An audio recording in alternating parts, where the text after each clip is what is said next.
Aquí en el capítulo 17 vamos a mirar esta primera parte, que es cuando se da una nueva muestra del poder de Dios, cuando se saca agua de la roca. Nuevamente el pueblo estaba marchando, otra vez en pos de la tierra prometida, nuevamente el agua escasea, recuerden que no era fácil, era trasegar por un desierto, por lo tanto el agua va a ser el recurso más escaso en estas difíciles zonas de nuestro planeta. Y una vez más el pueblo va y dice, ya no se quejan, ya no están lamentándose, ya dice que altercaron contra Moisés, es decir, ya estaban en una tónica bastante altanera, ya se tornaban más agresivos, a lo cual Moisés decide ir delante de Dios y clamarle, orar desesperadamente, diciéndole, Señor, ¿qué voy a hacer con este pueblo? Dentro de poco ya me pueden apedrear. Es decir, Moisés ya tenía temor por lo que pudiera pasar con él, al ver que esta gente una y otra vez estaban realmente fastidiados y no entendían y no se dejaban moldear por lo que Dios quería hacer. Frente a esto, Dios le dice que vaya adelante del pueblo y que lo va a llevar a una peña en Horeb, que simplemente la va a golpear y que de ella saldrá agua. Y así sucede efectivamente. Dice que esto se hizo así en presencia de los ancianos de Israel en el versículo 6. Como esto fue producto de un altercado, de una posición bastante violenta, grosera, desafiante por parte del pueblo de Israel para con su líder, entonces de ahí que este lugar recibe el nombre que se traduce como prueba o rencilla. En el versículo 7 dice, y llamó el nombre de aquel lugar Masash y Meribá, por la rencilla de los hijos de Israel y porque tentaron a Jehová diciendo, ¿está pues Jehová entre nosotros o no? Sí, era una posición bastante desafiante. Mire que van y le ponen problema a Moisés, pero al final es como si le dijeran a Dios, bueno, ¿y vos qué pues? ¿Si estás o no estás? Porque si estás, pues déjate ver. Imagínese uno referirse a Dios en esos términos. No nos extrañemos porque hoy por hoy muchas personas, desafortunadamente, tal vez porque desconocen la escritura, porque nadie les ha enseñado el respeto que se debe tener a Dios, están en esa misma tónica, desafiando a todo lo que tenga que ver con el mundo espiritual. Y por eso nosotros debemos aprender de todos esos espejos para no repetir lo mismo. Esta guerra que se nos está narrando aquí es la primera que el pueblo de Israel va a sufrir mientras está en ese trasegar por el desierto. Y vendrán muchas otras. Y en casi todas Dios les va a entregar la victoria. A veces no les entregará la victoria porque el pueblo se había cometido alguna falta contra Dios. Esto nos enseña que cuando tú estás bien con Dios, tus batallas en la vida van a ser mucho más fáciles de ganar. La victoria ya estará asegurada, pero que cuando tú insistes en vivir en una vida entre lo santo y lo profano, o una vida totalmente en lo profano, pues entonces va a ser muy difícil que puedas salir vencedor en todas las áreas de tu vida.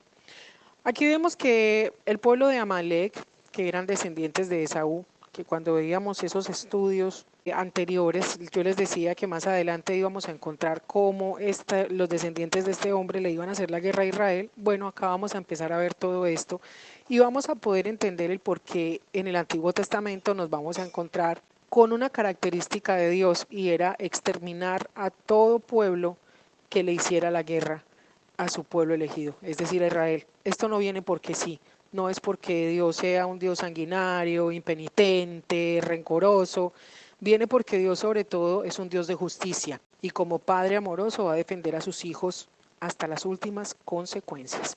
Acá estamos viendo entonces que Moisés sube al monte, ¿sí? En el versículo 9 dice, y dijo Moisés a Josué, escógenos varones y sal a pelear contra Amalek, mañana yo estaré sobre la cumbre del collado y la vara de Dios en mi mano. Es decir, Moisés hace un equipo muy especial y el cual nos vamos a extractar muchas enseñanzas para nosotros. Mientras Moisés estaba en la parte del collado, en la parte superior de esa montaña o de ese risco, Josué estaba haciendo su labor en el valle, es decir, en la parte baja de la montaña, peleando en lo físico mientras Moisés desarrollaba una batalla en el mundo espiritual. Para nosotros es importante entender esta situación, porque cada vez que desarrollemos una batalla será necesario que nuestras manos y nuestro corazón estén dirigidas a Dios, pero con nuestros pies muy bien puestos sobre la tierra, que entendamos que estamos peleando al mismo tiempo una batalla en lo físico, pero también en lo espiritual. En los versículos 11 y 12 nos va a decir lo siguiente. Y sucedía que cuando alzaba Moisés sus manos, Israel prevalecía, es decir, empezaba a vencer en la batalla. Mas cuando él bajaba su mano, prevalecía Amalec.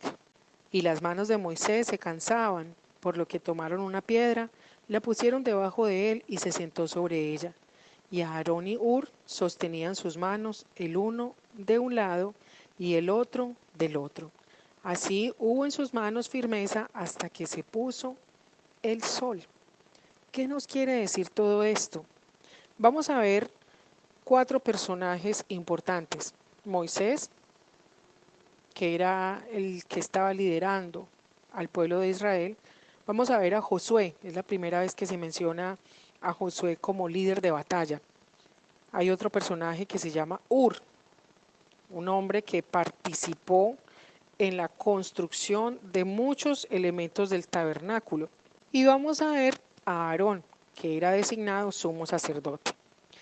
¿Qué podemos extractar de estos 4 personajes? Vamos a ver. Moisés, al igual que los demás, sabía que tenían que ir a una batalla en ayuno y oración. ¿Por qué? Porque es la forma de interceder, de clamar ante nuestro Dios para una victoria mucho más certera, para que no hayan elementos distractores en nuestra vida. Usted puede decir, bueno, pero no es necesario que yo esté orando todo el tiempo. Estamos completamente de acuerdo, siempre y cuando tu vida sea una vida en la cual tengas presente a Dios en todas las áreas, ¿sí? Pero sí es necesario cuando hay momentos difíciles en nuestra vida que nos concentremos mucho en la oración. Cuando vayas a tener que tomar una decisión muy importante, cuando tengas que encontrar solución a un problema difícil, cuando algo en tu vida no esté marchando como debería ser, entonces tendrás que concentrarte en el ayuno y la oración. Eso lo entendían estos 4 personajes. Aarón y Hur van a representar esos líderes que son súper importantes en el momento de apoyar a su líder. ¿Por qué? Porque representan esas personas que detectan cuando un líder está cansado y le son apoyo. Josué va a representar esa persona súper importante dentro del cuerpo de Dios, que es la persona que va a llevar a la práctica las tácticas en el ataque. Es decir, es una persona que ora, que tiene una muy buena relación con Dios, pero que acciona. ¿Por qué? Porque no nos podemos quedar simplemente en orar y orar y orar y orar y seguir orando y orando. Es chévere orar, es importante, es necesario, es un arma, es una fortaleza para nosotros. Pero hay momentos en los cuales esa oración te va a dar la respuesta y la directriz recibida por Dios para tomar decisiones, para dar respuestas, para saber cómo obrar en un momento determinado. Por eso hablábamos ahorita, una guerra y en el mismo tiempo en el mundo físico, así como en el mundo espiritual. También en estudios pasados habíamos visto lo que en el mundo espiritual representa levantar las manos. Y algunas de las cosas que representan es interceder ante Dios,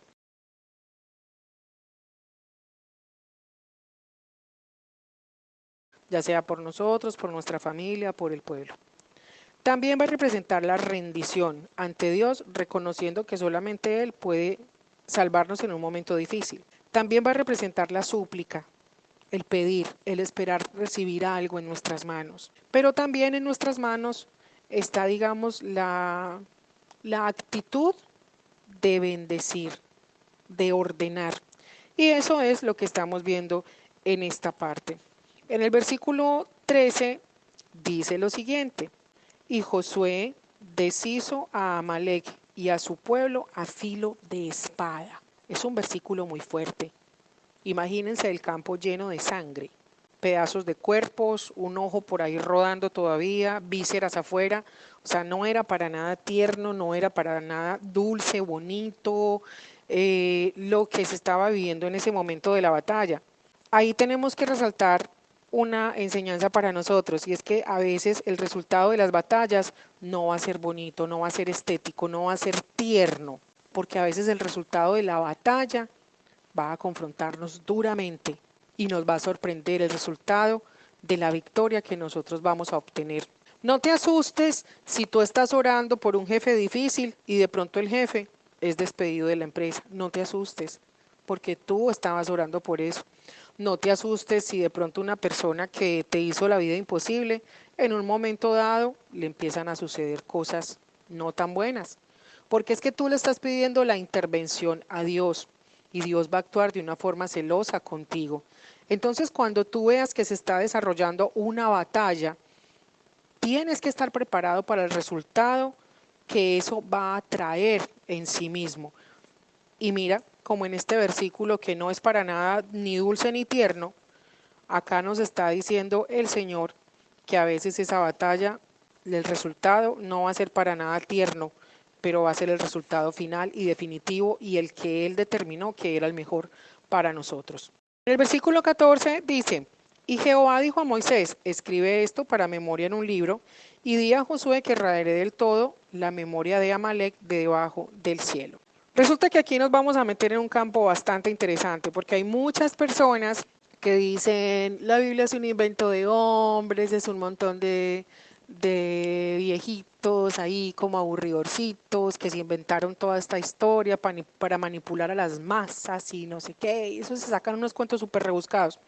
Bueno, pues resulta que acá nos está diciendo la Biblia, hey, oiga, a estas alturas del partido ya existía un alfabeto, ya existía la forma de plasmar sobre tablillas de arcilla o sobre papiros o sobre pedazos de madera lo que estaba aconteciendo.